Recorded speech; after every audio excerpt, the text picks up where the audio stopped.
গেলেও সে ভালো করবে ওই শাসন ব্যবস্থা, সমাজতন্ত্রে গেলেও ভালো করবে, গণতন্ত্রে গেলেও ভালো করবে। এখন আমরা তো উদাহরণ দিলে খুশি হয়ে যাই। মালয়েশিয়া কি আস্তিকের দেশ, নাস্তিকের দেশ, না মুসলমানের দেশ? মালয়েশিয়া কখনোই মুসলমানের দেশ না।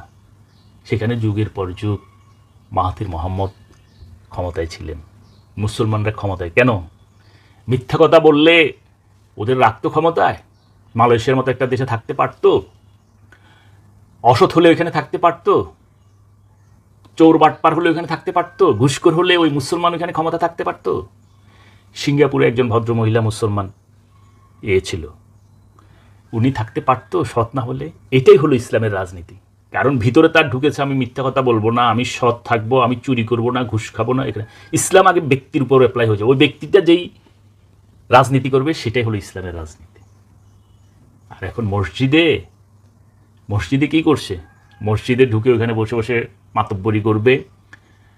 ওই যে মাওলানা ভাসানী যে বলে গিয়েছিল নাকি যে এদের রাজনীতি না, মূলত আর কিছু আবুজা আসছে না লোক, আবুজা আতেল বেশি বুঝে, আমরা তো কম বুঝি। আমরা এই জন্যই সহজ সরল পথের কথা বলি, প্র্যাকটিক্যাল কথা বলি।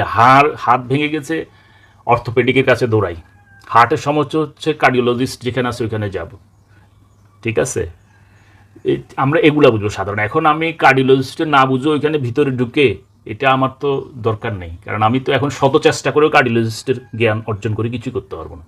ওই কার্ডিওলজিস্টের উপর নির্ভর করে সাধারণ যে অভিজ্ঞতা আছে ওইটা খাটায় ওনার সাথে কাজ করে আমাকে সুস্থ হতে হবে। এখন আমাদের দেশে বলে যে ক্যাডার ভিত্তিক রাজনীতি। আরে বেটা, ক্যাডার তো ভুল প্রমাণিত হয়েছে। ক্যাডার ভিত্তিক রাজনীতি ভুল প্রমাণিত হয়েছে। এবং মানুষ আমাদের মুসলমানের দৃষ্টিকোণ থেকে মানব জাতির সৃষ্টির মধ্যেই কিন্তু ওইসব ক্যাডার ফ্যাডারের ঊর্ধ্বে ছিল না। এটা সৃষ্টিকর্তারই একটা গোপন রহস্য, এটা বলা কেউ বলতে পারবে না। কারণ পৃথিবী সৃষ্টি না করলেই হতো।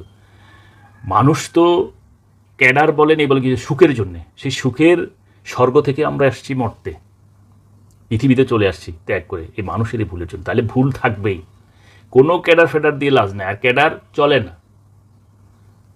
যদি ক্যাডার দিয়ে চলতো তাহলে সোভিয়েত ইউনিয়ন ভেঙে যেত না। সোভিয়েত ইউনিয়ন ভেঙে রাশিয়া হয়ে এখন পুঁজিবাদ চালু হতো না। ক্যাডারতন্ত্র সারা বিশ্বে চলে না, অচল। তাই যেটা বলছিলাম